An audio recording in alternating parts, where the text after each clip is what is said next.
Bismillah, Assalamualaikum warahmatullahi wabarakatuh.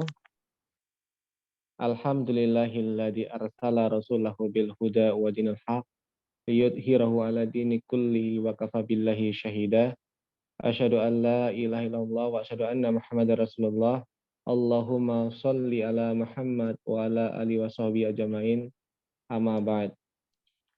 Puji syukur senantiasa kita curahkan kepada Allah yang masih memberikan kita ribuan nikmat, dan salah satunya adalah nikmat tergeraknya kita untuk sama-sama berkumpul dalam rangka thalabul ilmi pada malam hari ini dalam kajian rutin, dan selanjutnya semoga Allah memberikan rahmat kepada junjungan kita Nabi Muhammad serta kepada keluarga dan juga sahabatnya dan juga pengikutnya yang insya Allah setia hingga akhir zaman.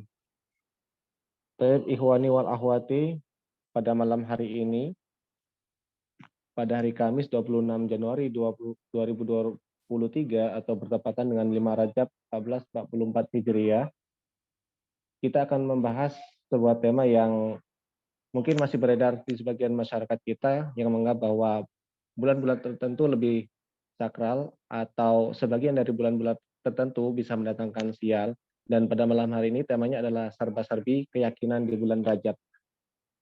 Untuk itu langsung kita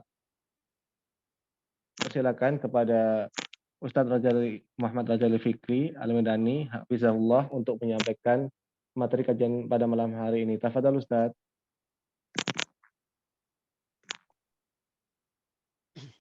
Innal hamdalillah nahmaduhu wa nasta'inuhu wa nastaghfiruh wa na'udzu billahi min syururi anfusina wa min sayyiati a'malina.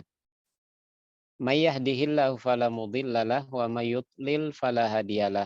Asyhadu an la ilaha illallah wahdahu la syarikalah wa asyhadu anna Muhammadan abduhu wa rasuluh sallallahu alaihi wa ala alihi wa sahbihi ajma'in wa man tabi'ahum bi ihsanin ila yaumiddin amma ba'd. Fa inna asdaqal hadits kitabullah wa khairul huda huda Muhammadin sallallahu alaihi wasallam, asyarrul umur muhdatsatuha wa kullu muhdatsatin bid'ah wa kullu bid'atin dhalalah wa kullu dhalalatin finnar.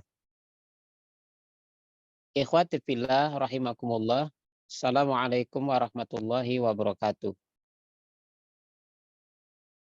Alhamdulillah kita bersyukur kepada Allah Subhanahu wa taala kembali pada malam hari ini karena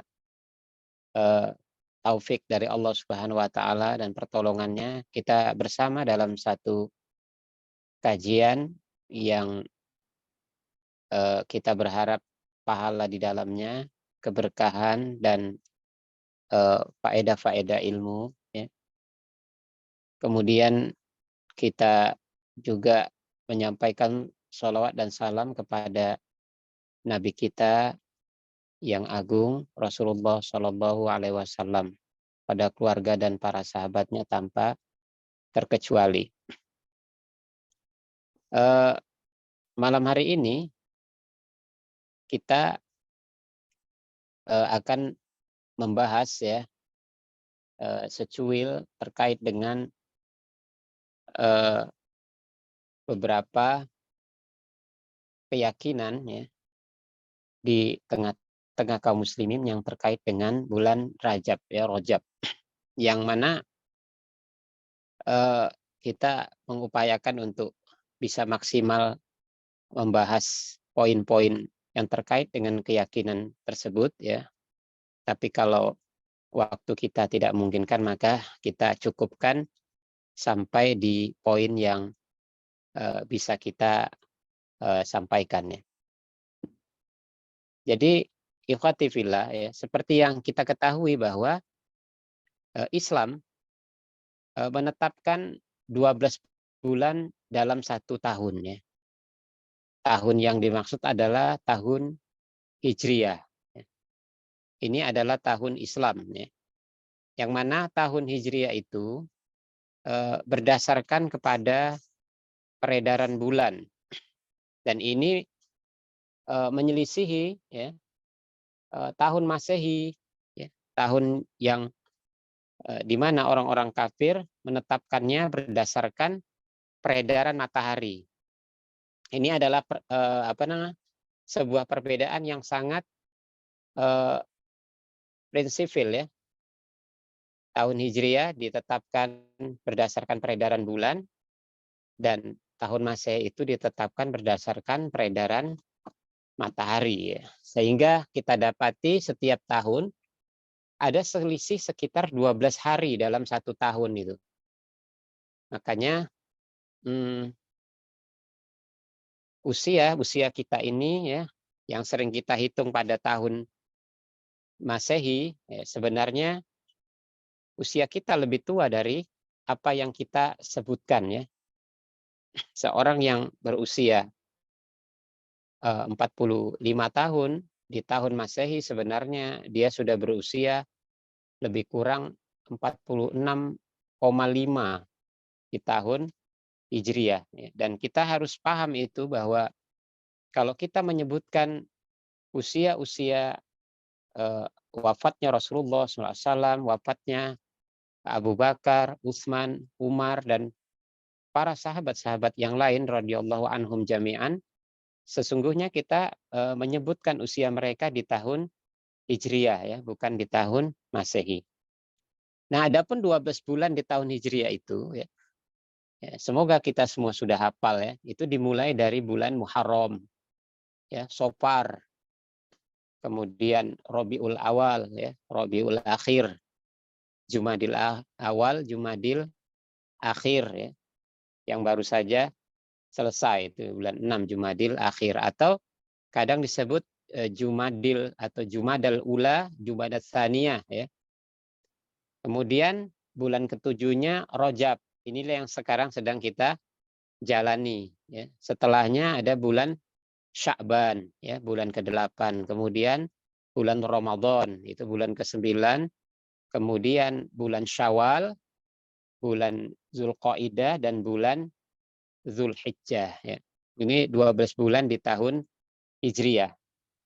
Nah, kemudian kata Nabi SAW, as-sanatu itsna asyara syahron ya, bahwa dalam satu tahun itu ada 12 bulan ya, seperti yang kita sebutkan tadi. Kemudian kata beliau, minha arba'atu hurum ya. Dan di antara 12 bulan itu ada 4 bulan yang disebut dengan bulan-bulan hurum ya, bulan-bulan haram ya. Maksudnya bulan haram adalah diartikan sebagai bulan suci atau bulan di mana di dalamnya diharamkan untuk berperang. Itu hukum asal dari nama-nama bulan ini, kenapa disebut bulan haram. Apa 4 bulan haram di dalam satu tahun itu ya? Salah satu mutawaliyat ya, kata Rasulullah, 3 bulan yang di antara bulan-bulan haram yang 4 bulan itu dia berurutan ya. Yakni dari bulan Zulqaidah, Zulhijjah, dan Muharram. Ini adalah 3 yang berurutan dari mulai bulan 11, 12, dan bulan 1 ya. Kalau kita sebutkan urutannya. Zulqaidah, Zulhijjah, dan Muharram. Ini adalah mutawaliyat ya, bulan yang berurutan, dan ketiganya adalah bulan haram ya, bulan suci.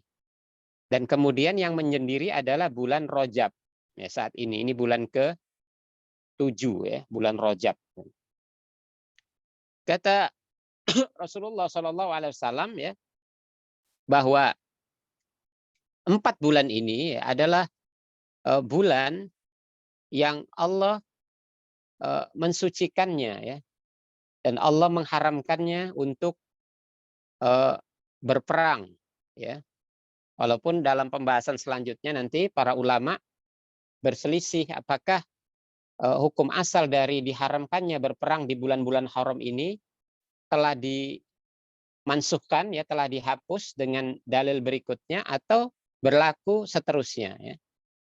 Ya, itu adalah perkara yang bisa kita kembangkan nanti di dalam pendalaman materinya. Nah, sekarang apa yang terjadi di bulan haram? Ya, ada apa dengan bulan haram itu?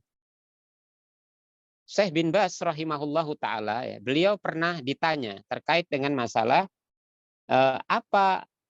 apakah bulan-bulan haram ya, Dan apa yang terjadi dengan bulan haram? Ya, mengapa dinamakan dengan bulan haram? Ya. Beliau rahimahullahu taala yang menjawab ya, bahwa tampak bagi kita penamaan bulan-bulan dengan nama hurum. Ya, hurum itu adalah jamak dari haram. Ya. Jadi hurum karena sebutan hurum itu untuk 4 bulan, ya lebih dari satu. Makanya Rasulullah mengatakan syahrul hurum, ya bulan-bulan yang mulia, ya bulan-bulan yang mulia atau bulan-bulan yang suci, bulan-bulan yang haram. Karena apa? Karena Allah telah mengharamkan manusia untuk berperang pada bulan-bulan tersebut. Ya. Yas'alunaka 'anis syahril haram qitalun fi. Ya. Ketika mereka bertanya kepadamu Muhammad, bagaimana hukumnya berperang pada bulan-bulan haram itu? Qul qitalun fihi kabir. Ya. Katakan kepada mereka bahwa berperang di bulan-bulan haram itu adalah dosa besar. Ya. Ini hukum asal ayat yang turun ya di dalam surah Al-Baqarah 217 yang menerangkan bahwa kenapa disebut bulan haram, karena bulan haram itu dilarang untuk berperang. Ya. Ikhwati fillah rahimakumullah, lebih lanjut para ulama ya, menjelaskan kepada kita bahwa hikmah dari adanya bulan haram itu adalah karena rahmat Allah kepada kaum muslimin, di mana 3 bulan pertama, 3 bulan yakni bulan Zulqaidah, Zulhijjah, dan Muharram itu, ini adalah bulan yang diharamkan berperang karena terkait dengan masalah ibadah haji. Ya, ibadah haji. Kita tahu bahwa bulan Zulqaidah itu adalah bulan di mana kaum muslimin mulai berangkat ke Baitullah, ya, dari segala penjuru dunia. Ya. Jadi di situ konsentrasi umat Islam mempersiapkan diri untuk melakukan safar ya. Kita jangan membayangkan safar sekarang yang mungkin kalau dari Indonesia ke eh, Jeddah misalnya cuman membutuhkan perjalanan 8 jam misalnya dari Jakarta lah, dari Jakarta ke Jeddah. Tetapi orang-orang dahulu itu membutuhkan waktu bisa sampai sebulan 2 bulan. Tetapi mereka memulai dari bulan Zulhijjah untuk sampai dan bisa melaksanakan haji. Oleh karenanya itu adalah waktu di bulan Zulhijjah konsentrasi kaum muslimin untuk mempersiapkan diri melaksanakan ibadah haji. Kemudian di bulan Zulhijjahnya adalah bulan di mana pelaksanaan ibadah haji tersebut, ya. Dan bulan Muharram, yakni bulan 1, itu adalah bulan di mana sebahagian kaum muslimin belum sampai kembali ke kampung halamannya, ya. Karena perjalanan jauh. Ya, memakan waktu bisa sebulan, 2 bulan, maka bulan Muharram itu juga masih dikaitkan dengan masalah ibadah haji. Oleh karenanya, karena kasih sayang Allah Subhanahu wa taala, Allah tidak ingin dari mulai perjalanan menuju Baitullah sampai pulang dari Baitullah ke kampung halamannya masing-masing, Allah tidak menginginkan ada ketakutan ya, ada kehati-hatian dan kecemasan dari kaum muslimin, makanya dilarang untuk berperang. Ini adalah kebiasaan kaum muslimin ya. Adapun bulan Rajab di bulan 7 ini termasuk bulan pertengahan di antara 1 tahun itu, di mana eh, banyak kaum muslimin melakukan umroh ya. Dan ini juga yang menyebabkan kenapa bulan Rajab termasuk bulan yang disebut bulan haram, supaya orang tidak memikirkan urusan perang. Dan ikhwati fillah rahimakumullah, ini adalah perkara yang penting juga yang harus kita ketahui ya, bahwa di bulan-bulan haram ini ya, 4 bulan itu harus hafal: Zulqaidah, Zulhijjah, Muharram, dan Rajab. Ini adalah bulan-bulan yang disucikan oleh Allah Subhanahu wa taala ya. Di mana seorang yang melakukan maksiat ya, kedurhakaan kepada Allah, maka ia mendapatkan dosa yang lebih besar dari maksiat-maksiat di bulan-bulan lainnya. Ya. Begitu juga ketaatan, ya, amal soleh yang dilakukan di bulan-bulan haram ini, ya, akan mendapatkan pahala yang lebih besar, yang lebih berlipat dari bulan-bulan lainnya. Ya. Nah ini mukaddimah kita terkait dengan masalah apa yang dimaksud dengan bulan haram, apa hikmah dan apa yang terkandung di dalam bulan Muharram tadi, bulan haram tadi ya. Nah, sekarang kita masuk kepada perkara bulan Rajab ya. Bulan Rajab ya. Sekalipun kita tahu bahwa bulan Rajab itu ditetapkan sebagai salah satu bulan suci ya, bulan yang dimuliakan dari 4 bulan yang terpilih ya, yang dipilih oleh Allah Subhanahu wa taala secara umum. Tetapi tidak ditemukan satu dalil pun secara khusus ya yang menyebutkan bahwa bulan Rajab itu ya memiliki keutamaan-keutamaan ya.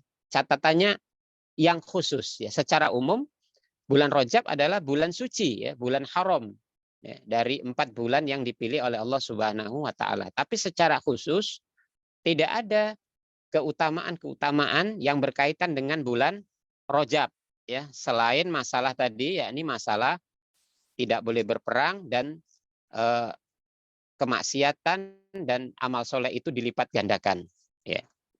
Oleh karenanya jika ada keyakinan ataupun amalan-amalan yang dilakukan di bulan Rajab ya, maka ini adalah bagian dari bentuk penyimpangan ya dalam masalah keyakinan seorang muslim ya, di mana tentu banyak kita temukan ya,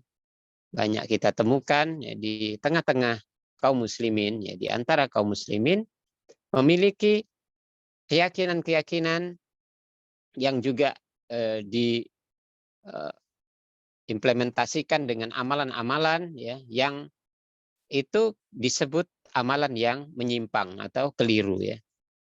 Nah, di antaranya kita sebutkan yang pertama adalah menyambut Ramadan, menyambut bulan Rajab itu dengan istighfar ya, dengan istighfar. Jadi ini banyak dianjurkan oleh para guru-guru ya, guru-guru agama ya, yang mengajak kaum muslimin untuk secara khusus menyambut Rajab dengan istighfar ya. Misalnya ada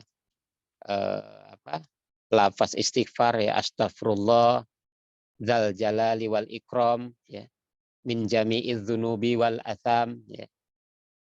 Aku minta ampun kepada Allah ya, kepada Allah yang memiliki keagungan dan kemuliaan ya dari semua dosa-dosa ya. Jadi ini adalah lafaz yang diciptakan ya dan dianjurkan untuk mengucapkannya dalam hitungan-hitungan tertentu menyambut bulan Rajab ya. Maka para ulama mengatakan bahwa ada hadis memang ya yang menyebutkan perbanyaklah istighfar di bulan Rajab ya, karena Allah setiap saat akan membebaskan dari neraka pada bulan itu ya, siapa saja yang mengucapkan istighfar di bulan Rajab itu. Maka para ulama ya, ulama al-hadis ya mencatat hadis ini adalah hadis yang dhaif ya, hadis yang lemah ya. Bahkan sebagian ulama al-hadis mengatakan ini adalah hadis yang palsu ya. Mungkin sebagian orang membantah, apa yang salah dengan istighfar? Bukankah kita diperintahkan untuk beristighfar? Jawabnya iya, bahwa perintah beristighfar kepada Allah Subhanahu wa taala adalah perintah secara mutlak. Artinya kapanpun kita dianjurkan untuk beristighfar kepada Allah Subhanahu wa taala sebanyak-banyaknya. Waktu dan jumlahnya secara mutlak ya. Kesalahannya adalah ketika seorang beristighfar dibumbui dengan keyakinan bahwa istighfar khusus di bulan Rajab atau menyambut bulan Rajab adalah istighfar yang istimewa. Nah, di situ letak kekeliruannya ya. Karena ini masuk bab keyakinan. Setiap keyakinan di dalam agama itu mesti dibingkai atau didasarkan kepada sisi pendalilan yang sahih ya. Maka setiap keyakinan walaupun dia kelihatannya sederhana atau secara umum dia benar karena ada sisi pendalilan yang lain, maka dia tetap dikatakan keliru jika terjadi pengkhususan yang pengkhususan itu tidak ditunjukkan oleh dalil yang khusus juga. Jadi kita katakan bahwa istighfar memang dianjurkan, ya, disyariatkan. Tetapi pensyariatan istighfar itu secara umum, ya. Jika seseorang mengkhususkan pada waktu-waktu tertentu dikaitkan dengan bulan-bulan tertentu, maka ini adalah keliru, ya. Jika keyakinan itu tidak didasarkan pada dalil yang khusus, ya. Ini adalah kaedah yang dipahami oleh para ulama, ya, untuk menetapkan sesuatu amalan itu apakah dia berdiri di atas sunnah ataupun tidak, ya. Kemudian yang kedua, ya, di antara keyakinan-keyakinan yang keliru di kalangan kaum muslimin berkaitan dengan bulan Rajab itu adalah anjuran untuk melaksanakan sholat raghaib, ya, sholat raghaib. Ya. Mungkin kita pernah dengar, ya. Sholat raghaib itu adalah sholat 12 rakaat, ya, dengan 6 kali salam. Ya, 6 kali salam. Perbedaannya adalah sholat raghaib ini itu biasanya dilaksanakan setelah sholat maghrib pada Jumat pertama di bulan Rajab. Ya, seperti malam inilah misalnya. Ini malam ini adalah Jumat pertama di bulan Rajab. Mana orang melaksanakan sholat raghaib 6 kali salam 12, dan setiap rakaat setelah membaca surah Al-Fatihah, ya, diperintahkan membaca surah Al-Qadr, ya. Inna anzalnahu fi lailatul qadr, ya, 3 kali. Kemudian membaca surah Al-Ikhlas 12 kali. Ya, setelah selesai sholat, diperintahkan membaca sholawat 70 kali. Anjuran ini, ya, tentunya memang memiliki sandaran, ya, karena ada hadis dari Anas bin Malik radhiyallahu an, ya, di mana Rasulullah SAW bersabda, ya, janganlah kalian melupakan malam Jumat pertama dari bulan Rajab, ya, karena pada malam hari itu para malaikat menyebutnya dengan istilah raghaib, ya. Maka barang siapa yang dia berpuasa pada hari Kamisnya tadi, hari Kamis tadi, ya, dia puasa sunat di situ. Kemudian setelah maghrib, antara maghrib dan isya dia melaksanakan sholat raghaib 12 rakaat, maka Allah akan mengampuni dosa-dosanya.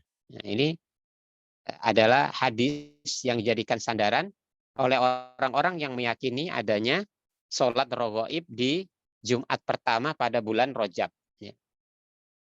Bagaimana status hadis ini? Ya, hadis ini disebutkan secara lengkap, ya, secara detail, ya, bersamaan dengan tata caranya oleh salah seorang ulama alul hadis kenamaan, ya, Ibnul Jauzi rahimahullahu taala di dalam kitabnya Al-Maudu'at, ya, Al-Maudu'at. Al-Maudu'at adalah kitab kumpulan hadis-hadis palsu, ya. Maudhu' jamaknya maudu'at, ya, kumpulan hadis-hadis palsu. Oleh karenanya kalau seseorang mengatakan, lalu kenapa sholat raghaib itu dikatakan menyimpang padahal ada hadisnya, ya, jawabnya iya ada hadisnya. Tapi hadis ini adalah hadis palsu, ya. Oleh karenanya dimasukkan oleh Al-Imam Ibnul Jauzi dalam kitabnya kumpulan tentang hadis-hadis palsu, namanya kitab Al-Maudu'at, ya. Maka kita katakan seorang yang meyakini, menganjurkan atau melaksanakan sholat raghaib di bulan Rajab, maka dia telah melakukan penyimpangan, ya, melakukan bid'ah, ya. Kemudian keyakinan yang lain, di antara keyakinan-keyakinan yang keliru di dalam menyikapi bulan Rajab ini adalah berkumpulnya kaum muslimin ya pada malam tanggal 27 Rajab. Ya, 27 Rajab atau setelahnya. Ya. Dalam rangka apa? Dalam rangka memperingati perayaan Isra Mi'raj ya. Dan ini adalah perbuatan menyelisih sunnah ya. Karena tidak ada dalil sahih satupun yang mendukung tentang hal ini ya. Begitu juga tidak ada perbuatan amalan dari para pendahulu kaum muslimin ya, di generasi-generasi emas ya, dari kalangan para sahabat, para tabi'in, tabi'ut tabi'in ya. Mereka adalah orang-orang yang paling dalam ya, ilmu mereka terkait dengan Islam tentang syariat. Mereka adalah orang-orang yang paling bertakwa dibandingkan kaum muslimin setelah mereka sampai hari ini. Mereka adalah orang-orang yang paling getol, ya, paling bersemangat dalam melestarikan dan melaksanakan sunnah-sunnah Nabi mereka Shallallahu Alaihi Wasallam. Tapi tidak pernah ditemukan ya seorang pun dari mereka yang menganjurkan, melakukan, ya, dan menyampaikan berita terkait dengan keutamaan untuk merayakan Isra dan Mi'raj Nabi kita Shallallahu Alaihi Wasallam. Bahkan para ulama menjelaskan tentang waktu Isra Mi'raj itu adalah waktu yang diperselisihkan di kalangan para ulama. Ya. Karena apakah Isra Mi'raj itu terjadi di tanggal 27 Rajab? Ya, mereka sangat berselisih. Ada yang mengatakan di 16 Rajab, 15 Rajab, bahkan di luar bulan Rajab. Oleh karenanya kita katakan kalau ada pelaksanaannya, ya karena tidak ada bukti yang valid, tidak ada berita yang otentik terkait dengan masalah kejadian kapan terjadinya Isra Mi'raj ini, ya maka seandainya ada pelaksanaan Isra Mi'raj, perayaan Isra Mi'raj, ya sekalipun itu hanya sekedar membaca Quran atau memberikan nasihat-nasihat, maka para ulama menyebutkan ini adalah bahagian dari penyimpangan dalam keyakinan dan peribadatan. Ya. Karena apa? Karena di dalamnya ada iktikat untuk beribadah, ya, tanpa petunjuk. Ya. Nah, apalagi kalau perayaan itu dibarengi dengan perkara-perkara yang terlarang, ya, seperti misalnya adanya ikhtilat, ya, campur baur laki perempuan tidak jelas, kemudian ada menabur rebana, menari, atau menghambur-hamburkan dan menyia-nyiakan harta, ya, maka ini adalah perkara yang lebih parah lagi, ya. Kesalahannya lebih parah. Ya. Kemudian keyakinan yang lain adalah mengkhususkan bulan Rajab ini untuk ibadah umroh, ya, di mana sebagian kaum muslimin meyakini bahwa ibadah umroh di bulan Rajab ini adalah sebuah keutamaan. Ya. Ketahuilah sesungguhnya mengkhususkan umroh di bulan Rajab, ya, karena memang meyakini keutamaannya adalah iktikat yang salah. Ya. Ini adalah keyakinan yang salah. Karena Rasulullah SAW tidak pernah mengajarkan akal hal ini. Ada satu riwayat yang dikeluarkan oleh Al-Imam Bukhari dan Muslim, ya, di mana Urwah bin Zubair radhiyallahu an, dia mengatakan bahwa aku satu hari bersama Ibnu Umar, ya, Ibnu Umar anaknya Umar bin Khattab, ya, bersandar di pintu kamarnya Ummahatul Mukminin, Ummul Mukminin, ya, Aisyah radhiyallahu anha. Saat itu kata Urwah, aku bertanya kepada Ibnu Umar, ya Abu Abdurrahman, ini Abu Abdurrahman ini adalah kunyahnya Ibnu Umar, ya. Ini menunjukkan bahwa ini Ibnu Umar di masa dewasanya, ya, di masa sudah menjadi seorang ayah, di mana Rasulullah tidak ada lagi, Rasulullah sudah wafat, ya. Karena kita mengenal ada hadis Rasulullah SAW terkait dengan Ibnu Umar ketika Ibnu Umar masih berusia belasan tahun, ya, sekitar 12 atau 13 tahun, di mana Rasulullah berpesan tentang masalah zuhud terhadap dunia. Nah, saat Urwah ini menceritakan kejadian ini adalah Urwah bersama Ibnu Umar, di mana Ibnu Umar sudah menjadi seorang ayah. Dia punya anak namanya Abdurrahman. Maka dia berkata kepada Ibnu Umar, ya Abu Abdurrahman, ya, apakah Rasulullah Shallallahu Alaihi Wasallam pernah umroh di bulan Rajab? Kata si Urwah. Maka Ibnu Umar pun menjawab, iya pernah. Maka Urwah pun berkata kepada Aisyah di balik pintu itu, wahai bunda, apakah engkau mendengar apa yang dikatakan oleh Abu Abdurrahman? Ya. Maka Aisyah pun menjawab, apa yang dikatakannya tadi? Maka Urwah pun mengatakan, beliau mengatakan bahwa Rasulullah Shallallahu Alaihi Wasallam itu berumroh 4 kali dan satu-satunya adalah di bulan Rajab. Maka Aisyah pun menjawab, semoga Allah mengampuni Abu Abdurrahman, maksudnya mengampuni Ibnu Umar. Ya. Demi agamaku, tidaklah Rasulullah SAW umroh di bulan Rajab, ya, dan tidaklah pula pada salah satunya.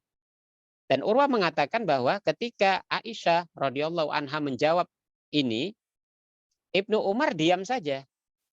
Ya, Ibnu Umar diam saja. Dia tidak menjawab iya, tidak menjawab tidak. Artinya tidak ada bantahan. Maka riwayat ini menunjukkan kepada kita bahwa Ibnu Umar ragu, ya, sehingga menjawab ataupun tidak, ya, mencabut perkataannya ataupun tidak, maka ini sama saja karena Ibnu Umar dalam hal ini dia menyendiri, ya. Karena tidak seorang pun dari kalangan sahabat yang mendukung ucapan beliau terkait dengan itu. Jadi Ibnu Umar ragu. Ya. Maka riwayat ini, ya, memberikan gambaran kepada kita tidak boleh seseorang beriktikad, berkeyakinan bahwa umroh di bulan Rajab adalah keutamaan. Ya. Maksudnya hanya di bulan Rajab. Seandainya orang mau umroh di bulan Rajab, ya tidak mengapa. Tapi kalau ditambahi dengan sebuah keyakinan harus di bulan Rajab karena ini keutamaannya lebih besar, maka ini keliru. Ini berbeda dengan orang umroh di bulan Ramadan, karena memang hadis terkait dengan siapa yang berumroh di bulan Ramadan itu sama seperti dia berumroh bersamaku, kata Nabi SAW. Ini ada hadis sahih. Ya, tetapi terkait dengan masalah umroh di bulan Rajab dan mengkhususkannya dengan meyakini bahwa umroh di bulan Rajab adalah sebuah keutamaan, maka ini adalah keliru. Ya. Sepertinya waktu kita tidak memungkinkan untuk membahas lebih jauh lagi terkait dengan poin-poin penyimpangan di tengah-tengah kaum muslimin terkait dengan bulan Rajab. Ya. Insya Allah di lain waktu ini saja. Wallahu ta'ala a'lam. Tayyib, jazakallahu khairan Ustaz atas ilmunya yang sangat luas sekali, dan semoga Allah menjaga kita dari amalan-amalan yang tidak mempunyai dasar sahih pada bulan Rajab ini. Dan langsung saja kita akan membacakan pertanyaan yang sudah masuk Ustaz, dan ini sepertinya baru 2 pertanyaan. Pertanyaan yang pertama, Ustadz, banyak ibu-ibu pengajian yang menyebarkan amalan-amalan yang dikerjakan pada saat bulan Rajab dan tanpa ada dasar hadisnya atau bid'ah. Yang mau Anda tanyakan adalah apakah ibu-ibu tersebut mendapat dosa jariah Ustadz karena telah menyebarkan amalan yang tanpa hadis tersebut Ustadz. Tafadhol Ustadz. Ya, nah, secara umum ya bahwa menyebarkan sesuatu yang menyesatkan, ya, salah, ya tentu siapapun yang terlibat dia ikut berkontribusi dalam menyebarkan kesalahan, ya. Maka setiap orang dihukumi berdasarkan perbuatannya, ya. Paling tidak seseorang yang jahil terhadap agama dan dia tidak menginginkan perbaikan dalam dirinya, dia sudah dikenai hukuman sebagai seorang yang berdosa karena mengabaikan dirinya, ya, terperosok pada kebodohan yang dia tidak menginginkan untuk merubahnya.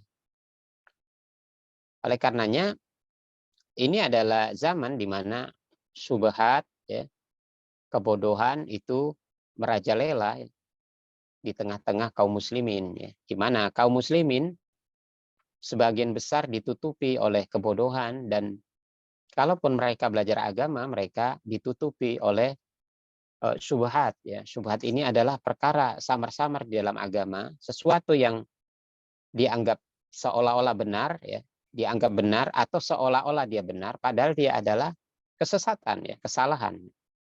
Dan ini adalah dagangan yang paling laku di zaman ini. Karena apa? Karena ilmu tidak menyebar secara meluas, ya. Syariat yang kokoh, yang suci ini, ilmunya tidak menyebar secara merata di tengah-tengah kaum muslimin. Sebagai gambaran yang paling nyata di hadapan kita, kita saja yang sudah berusaha untuk belajar agama, masih banyak hal-hal yang kita tidak paham. Dan kita yang belajar agama pun, kita hidup bersama orang-orang terdekat kita, ya, dari orang tua kita, anak istri kita, ya, pasangan kita, suami kita, om-om kita, tante kita, ya, adik-adik kita, kakak kita, banyak yang mereka tidak tersentuh dengan dakwah ini. Ya. Ini adalah satu gambaran nyata bagi kita bahwa betapa dakwah ini, ya, ilmu ini begitu sulit menyebar, karena memang kaum muslimin tidak tidak menginginkan, ya, mereka menyerap ilmu, ya, mengisi pikiran-pikiran mereka dengan ilmu-ilmu agama, karena sebagian kaum muslim menganggap ilmu itu tidaklah berguna, ya. Tidaklah berguna, ya. Tidak memberi manfaat secara langsung, ya, terkait dengan masalah perubahan hidup, kekayaan, dan seterusnya. Oleh karenanya sikap kita jika melihat hal yang seperti itu, maka bertekadlah untuk menjadi pelopor, ya, di antara orang-orang yang bisa menyampaikan eh, pencerahan, ya, terhadap orang lain, ya. Tentunya dengan cara-cara yang santun, ya, yang baik, ya. Kita tidak bisa, ya, setiap melihat kesalahan di kalangan kaum muslimin, apalagi orang-orang awam, terus menyebutkan mereka sesat, ya, tercela, ya, bodoh, dan seterusnya, ya. Karena memang ini sudah zamannya. Kita harus menyadari, ya, dan ikut berempati bahwa ini adalah bagian di tugas kita, ya, untuk menyayangi mereka, mengasihani mereka, ya, dan mencari cara untuk bisa kita termasuk bagian dari orang yang bisa berkontribusi dalam menyebarkan dakwah ini. Dan dakwah ini harusnya bisa diterima oleh kaum muslimin karena ini adalah dakwah yang benar, ya. Tapi mungkin caranya kita harus terus belajar, ya, bagaimana sampai kepada kaum muslimin, ya, dengan kata-kata dan kalimat yang santun, ya, kasih sayang dan tulus, ya, bukan hanya menjudge mereka sebagai orang-orang yang sesat dan seterusnya.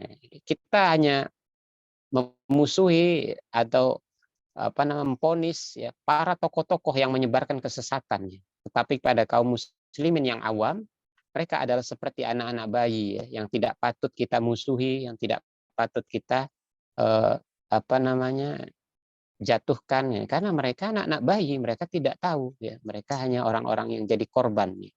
Tapi kepada tokoh-tokohnya kita memang harus berhati-hati dan mengatakan bahwa mereka adalah orang-orang yang memiliki andil yang kuat menyebarkan syubhat-syubhat di kalangan kaum muslimin, ya. Semoga Allah memberikan tunjuk dan hidayah, ya, taufiknya kepada kita semua. Nah, Baik, jazakallahu khairan Ustaz atas jawabannya. Dan pertanyaan selanjutnya, dan ini jika tidak ada pertanyaan yang langsung, insya Allah ini adalah pertanyaan yang terakhir. Ustaz, sebenarnya ada nggak persiapan khusus atau persiapan apa yang sebaiknya kita lakukan di bulan Rajab ini, Ustaz? Jazakallahu khairan, Ustaz. iya, tadi disebutkan bahwa di antara hikmah yang khusus di bulan Rajab ini adalah sebagai bulan suci, ya. Tentunya lebih berhati-hati saja dalam perkara urusan maksiat, ya. Menahan diri karena maksiat dilipat gandakan di bulan ini, ya. Kemudian lebih semangat untuk beribadah, ya, beramal karena pahala juga dilipat gandakan di bulan ini ya, di bulan Rajab ini sebagai salah satu bulan suci. Selebihnya ya terkait dengan bagaimana dulu salaf ya, mereka bulan Rajab adalah bagian dari perjalanan mereka, cita-cita mereka, dan doa-doa mereka, di mana 6 bulan sebelum Ramadan mereka berdoa kepada Allah supaya usia mereka disampaikan di bulan Ramadan. Berarti sebenarnya kalau bulan Ramadan itu di bulan Sya'ban, ya, mereka di bulan Rabiul Akhir saja, bulan ketiga, itu sudah berdoa kepada Allah Subhanahu Wa Taala agar mereka disampaikan usianya di bulan Ramadan. Maka bulan Rajab yang bulan ketujuh, yang lebih dekat lagi, kita nggak sampai 2 bulan lagi sudah masuk ke bulan Ramadan, hendaklah lebih bersemangat mempersiapkan diri untuk menyambut bulan Ramadan. Dan ini adalah upaya-upaya kita yang mungkin paling rendah ya dibandingkan para pendahulu kita ya, mereka orang-orang yang orientasi ya, keinginan, kebutuhan, kecintaan itu betul-betul untuk kehidupan akhirat ya. Sedangkan kita adalah sebaliknya. Maka kalaupun kita berupaya ini, semoga Allah Subhanahu wa taala mencatatnya sebagai sebuah upaya dan jihad kita di zaman yang begini sulitnya kita untuk keluar dari kungkungan dosa dan hawa nafsu. Naam ya, semoga Allah menolong kita. Baik, dan pertanyaan selanjutnya Ustaz, ada satu lagi Ustaz. Ini beberapa pekan lalu sudah pernah disinggung, mungkin bisa diulas lagi Ustaz. Masalah tentang buku untuk anak-anak yang masih ada gambarnya Ustaz. Apakah bisa disampaikan ke anak-anak atau mungkin disimpan saja Ustaz? Tafadhol Ustaz. Oh iya, buku yang masih ada gambar-gambar makhluk bernyawa ya, ke anak-anak ya. Nah, Ustaz. Iya. Kalau buku ini adalah buku-buku pelajaran ya, buku-buku pelajaran ya, buku-buku yang memiliki manfaat untuk anak-anak ya. Maka ini ada keringanan ya. Ada keringanan untuk tetap dibaca ya, dibahas bersama dan seterusnya. Jika menginginkan sesuatu dalam rangka berhati-hati, maka silakan untuk menutup ya bagian-bagian kepala misalnya, bagian-bagian kepala dengan kertas-kertas atau label-label harga itu ya, tidak mengapa ya, sambil menjelaskan kepada anak ya. Kita pun juga kalau dapat kalender dari mana gitu, yang kita pakai kan kalendernya, angka-angkanya. Adapun gambar-gambar yang ada di atasnya ya kita bisa tutup ya, yang kita lihat jelas bagian wajah kepalanya ya kita tutup ya. Tetapi buku ya secara umum ya ini adalah pembahasan yang lebih luas dan inilah lebih fleksibel ya di kalangan para ulama ya, antara yang melarang secara mutlak, ada yang tetap membolehkan dengan sebagaimana atau sebatas keperluan, dan atau membolehkan ya karena buku bukan termasuk dalam kategori gambar-gambar yang dimuliakan ya, yang dimuliakan. Karena hukum gambar yang para ulama bersepakat penuh ya bahwa itu dilarang adalah gambar-gambar yang dimuliakan, seperti foto-foto yang dibesarkan, dipajang di dinding-dinding rumah, di dinding-dinding kantor ya. Itu pun pada perkara-perkara yang sifatnya adalah bagian dari aturan negara, seperti gambar presiden, gambar wakil presiden ya, burung Garuda yang ditempelkan di tiap kantor. Maka ini adalah perkara yang sifatnya darurat ya. Kita sebagai warga negara ya,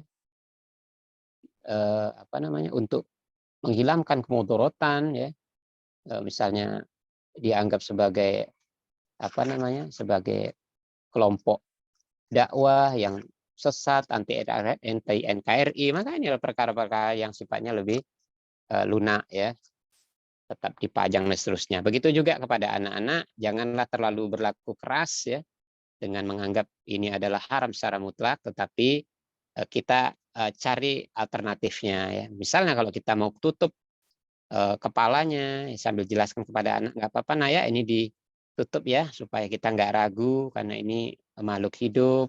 Jelaskan kepada dia tentang hadis ya, di hari kiamat ya, disuruh menghidupkan apa namanya, menghidupkan gambar-gambar bagi para pelukis dan yang menggambar makhluk-makhluk hidup ya. Jadi sebenarnya eh, yang utama hadis yang mengatakan inna asyaddan nasi adzaban yaumal qiyamati al musawwirun ya, sungguhnya azab yang berat, yang sadid ya, keras pada hari kiamat itu adalah bagi orang-orang yang menggambar ya. Tujuan utamanya adalah menggambar gambar-gambar makhluk hidup yang itu nanti berkaitan dengan masalah memuliakan dan dikhawatirkan jatuh kepada kesyirikan.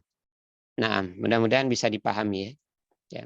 Iya, jazakallahu khairan Ustaz atas jawabannya. Dan insya Allah ini ada pertanyaan lagi Ustaz. Bismillah, izin bertanya Ustaz, bagaimana memberikan pengertian kepada orang tua yang sudah terdoktrin bahwasanya eh, bulan Rajab itu adalah bulan yang mulia dan mengikuti amalan-amalan yang tanpa dalil Ustaz. Tafadhal Ustaz.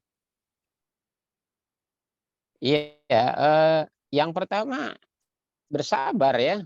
Seperti yang saya katakan tadi bahwa orang awam tuh bayi.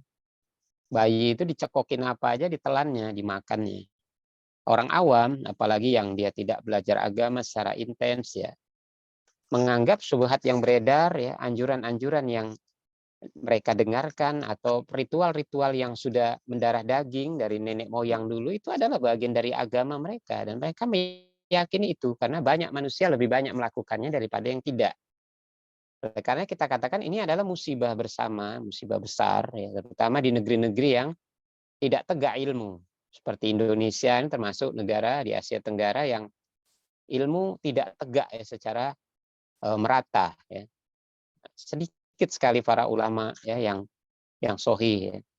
Jadi bersabar, jangankan kepada orang tua, pada orang lainnya bersabar. Kemudian yang kedua, jadikan ini sebagai tantangan, bagaimana caranya kita bisa masuk dalam kehidupan mereka ya, mencintai, menyayangi mereka dekat. Kemudian mulai bersaing dengan apa orang-orang luar yang mempengaruhi pikiran mereka. Kenapa mereka ikut? Karena mereka terpengaruh dengan pikiran-pikiran dari luar, subhat-subhat yang dari luar.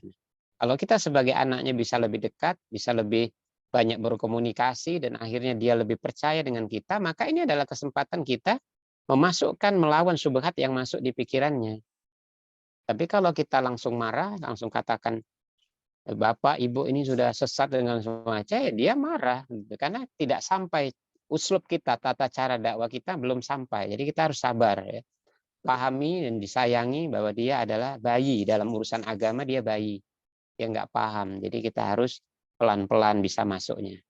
Nah, kalau misalnya kita bisa masuk memberikan hidayah al-bayan di sini, keterangan dan ternyata beliau tersadar di situ ya mau ikut, pahala besar bagi kita dan pahala besar baginya. Tapi tatkala nasihat kita atau hidayah al-bayan kita sampaikan belum bisa diterima saat itu, ya sudah, penting kita sudah menjalankan kewajiban kita yang berdakwah, berkontribusi dalam membenahi kesalahan-kesalahan kaum muslimin ya.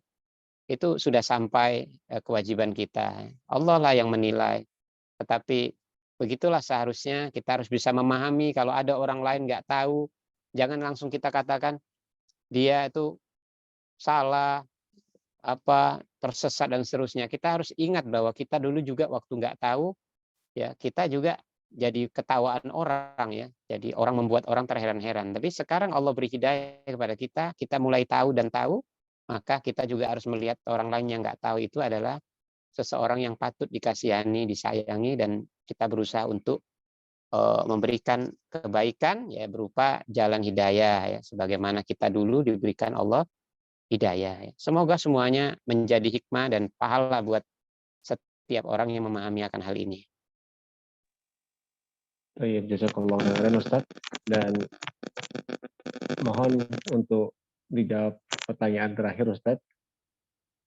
Ini di luar tema Ustaz, bagaimana menyikapi orang tua yang suka marah dan mendoakan anaknya dengan doa yang jelek, dengan perkataan tidak akan mendapatkan jodoh Ustaz. Tafadhol Ustaz. Iya, ya mungkin ini kita melihatnya dari dua arah ya. Arah pertama, ya memang selayaknya orang tua tidak boleh mendoakan yang buruk buat anaknya, ya. Karena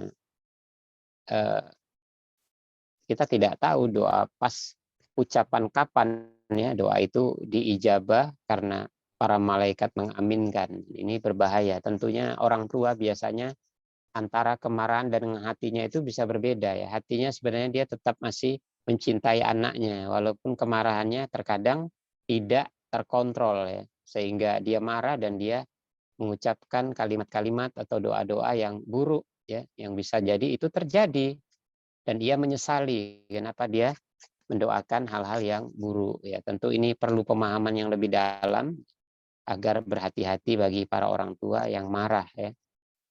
Mending dia diam ya, menangis atau menasehati ya daripada dia mendoakan dengan doa yang buruk untuk anaknya.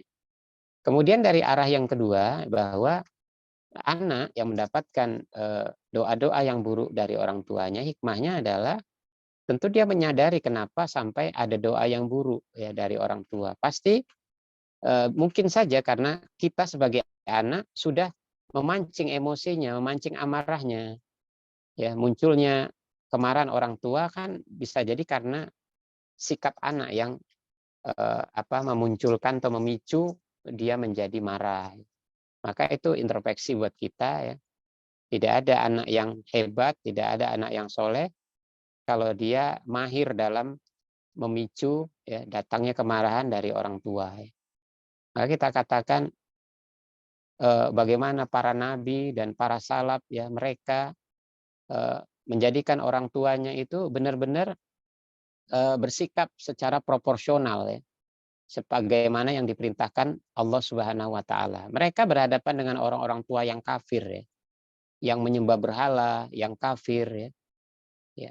Maka Allah memerintahkan wabil walidaini ihsana, tetap berbuat baik kepada mereka. Wasahibhuma fid dunya ma'rufa, bergaul di dunia dengan pergaulan yang baik. Bukan berarti mendukung dan membenarkan keyakinan mereka ya, kesalahan mereka, bukan. Tapi bergaul dengan yang baik itu artinya kita harus pisahkan sebagai anak, ya sudah kita hormati dia sebagai orang tua, kita tetap berlaku baik padanya. Tetapi di sisi yang lain kita berusaha untuk memperbaikinya, baik dari sisi keyakinan-keyakinan yang menyimpang, keliru, atau adab-adabnya yang buruk. Ya. Karena nggak semua orang tua punya adab yang baik. Banyak orang tua adabnya jauh lebih buruk daripada anaknya. Maka sebagai anak ya kita harus pandai menahan diri karena nggak mungkin kita perlakukan mereka seperti musuh ya karena mereka adalah orang tua kita. Maka ambillah hikmahnya ya. Kalau dia mendoakan yang buruk ya balas dengan doa yang baik, kemudian mengalah lah. Namanya sama orang tua ya harus mengalah. Mengalah artinya supaya dia mereda kemarahannya ya. Kita minta maaf ya. Mudah-mudahan setelah itu kita bisa masuk ke hatinya lebih baik lagi ya, memperbaiki hubungan emosional dan seterusnya. Dan ini adalah cara yang lebih tepat ya seorang anak mengalah demi mendapatkan keridoan orang tuanya ya, karena ini adalah perintah ya.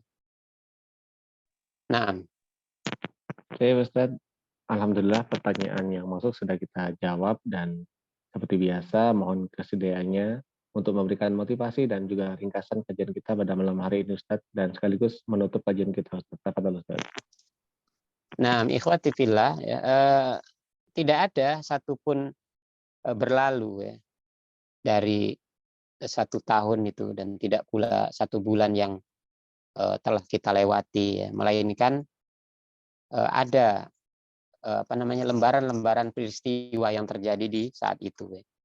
Pergi dan waktu itu tidak akan kembali ya.